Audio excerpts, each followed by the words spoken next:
후보자님, 예, PPT 보겠습니다. 우리 헌법 조항인데요. 국회의원은 혹시 누군가가 임명장 줘야 된다고 혹시 알고 계십니까? 임명장, 국회의원. 그런 것은 못 보고 실제 또 그냥 임명 선서 하시는 걸로 국회 개원식 임명장을 누구가 준다 이건 못 들으셨죠? 예, 못 들었고 못 본 것 같습니다. 대통령은 혹시 누군가가 임명장 준다고 알고 계십니까?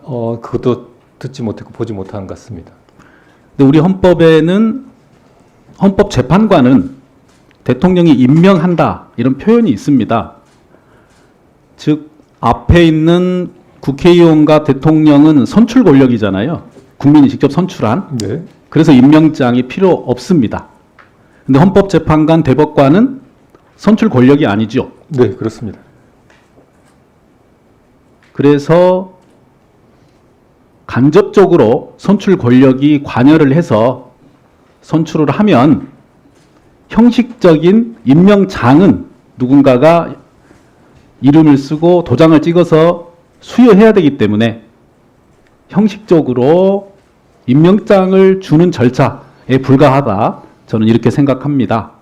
한번 헌법 조문을 보겠습니다. PPT 띄워졌나요? 네.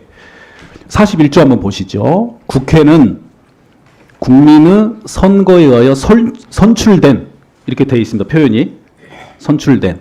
대통령은 마찬가지로 국민의 선거에 의하여 선출된. 한마디로 선출로 자격을 취득하는 겁니다. 그런데 헌법재판관은 표현이 대통령이 임명한다. 이렇게 표현이 있는데요. 그 중에 3위는 국회에서 선출하는 자를 이렇게 되어 있습니다. 이 선출이라는 의미를 우리 헌법에서 허투루 쓰나요? 그렇지는 않겠죠. 네, 그렇습니다. 네. 저는 이 부분을 국회 자체가 선출된 권력입니다.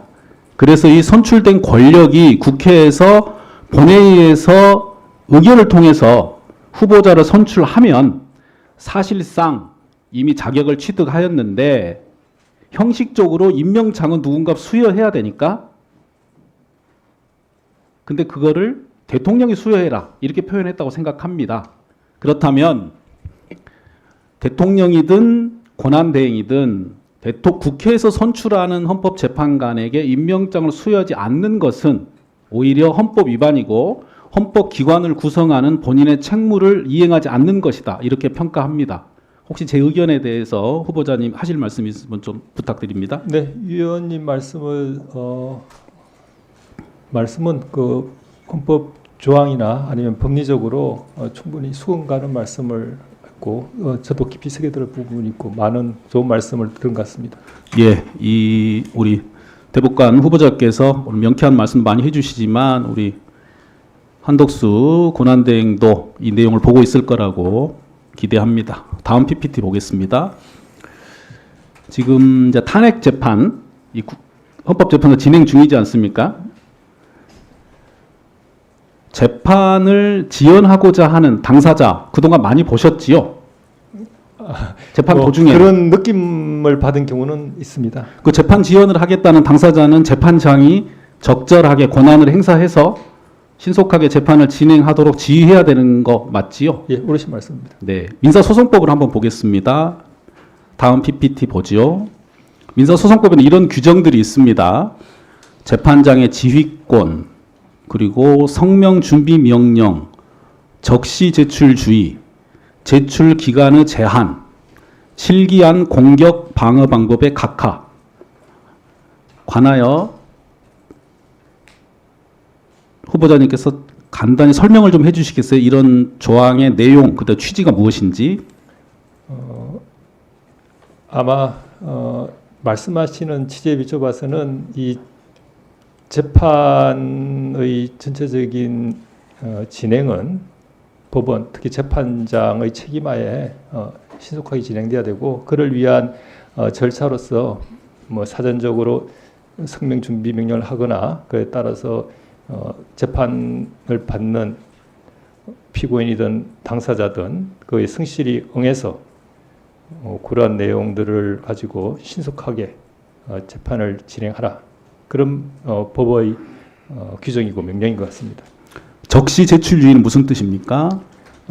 이 증거라든지 주장을 필요한 제때 내지 않고 다른 뜻으로 뭐 시기를 놓치거나 아니면 해태한다면 뒤늦게 제출해서 그 부분에 대한 주장을 하거나 증거 조사를 원할 때 신속한 재판 원칙상 그리고 집중적으로 재판이 진행되는 원칙상 받아들일 수 없다. 그래서 그 점을 명심하고 재판에 집중적으로 성실하게 임해서 재판에 응해야 된다. 그런 뜻으로 알고 있습니다. 실기한 공격 방어 방법의 각하. 이건 조금 표현이 어려운 것 같습니다만 어떻게 설명하실 수 있을까요? 말씀드린 대로 재판에서 본인이 주장하고 싶은 바나 제출하고 싶은 증거가 있을 텐데 그것은 신속한 재판을 염두에 두고 제때 바로 적극적으로 제출해야 되고 뒤늦게 뭐 의도가 어디에 있든 뒤늦게 제출해서 재판의 진행에 방해가 되는 것을 막기 위해서 그런 경우는 아예 허용하지 않겠다 이런 취지로 이해하고 있습니다. 탄핵 심판도 재판의 일종이기 때문에 뭐 민사 소송이든 형사 소송이든 행정 소송이든 관련 소송 절차에 규정을 참조하고 또 따라서 진행하는 건 맞겠지요. 네, 뭐 탄핵 재판은 형사소송 절차에 따른다고 되어 있지만 형사소송도 그 실제 진실 발견이 민사보다는 더 우선이기 때문에 위원님 말씀하신 저러한 아예 봉쇄되지는 않겠지만 신속하게 진행하기 위한 재판장의 권한과 의무가 있고 당사자는 신속한 재판에 응하면서 최선을 다해서 집중해서 재판에 임해야 될 의무가 있다고 생각합니다. 네, 2분만 더 쓰겠습니다. 미리 말씀드립니다. 우리 청구 원인이라는 게 있지 않습니까? 네. 그리고 증명하고요. 네. 이번에 계엄 선포 관련해서 탄핵 심판의 청구 원인 간단히 뭐라고 알고 계십니까? 비상계엄 요건이나 절차 등이 규정되어 있는데 그 요건도 갖추지 못하고 절차도 갖추지 못한 상태에서 위헌적이고 위협적인 비상계엄을 발동했고 그다음에 나아가서 그러한 것은 국헌문란 목적의 내란에 해당된다. 제가 그냥 언론 통해서 들은 내용이고 직접 원문을 확인하지 못했습니다. 예, 청구 원인을 증명할 증거가 충분하다면 네. 사실상 상대방의 항변이나 증거를 보지 않고도 일단은 재판에 판단을 할 수 있는 것이 원칙 중에 하나죠. 어떻습니까? 일반적으로 그렇습니다. 다만 이제 형사 절차에서는 말씀드린 실체 진실 발견 그다음에 피고인의 인권 권리 보장 등을 위해서 법원이 더더욱 직권적으로 조사하거나 살펴봐야 될 부분은 민사보다는 더 넓은 것으로 말씀드릴 수 있겠습니다. 그러니까 피고인에 대한 혐의가 뚜렷하고 그다음에 혐의를 증명할 증거가 명백하다면 피고인에게 당연히 방어의 기회를 부여하겠습니다만 피고인이 방어의 기회를 해태하거나 일부러 재판 지역을 목적으로 사용하지 않는다고 했을 때는 증명된 단계에서 바로 종결이 가능하지요. 원칙적으로 어떻습니까?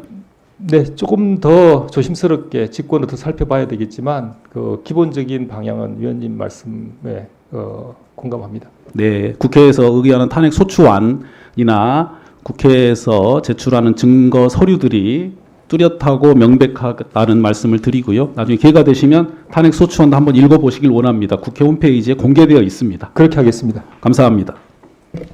예, 추기상 의원님 수고하셨습니다. 다음은 존경하는 천하람 위원님 질의해 주시기 바랍니다. 예, 감사합니다.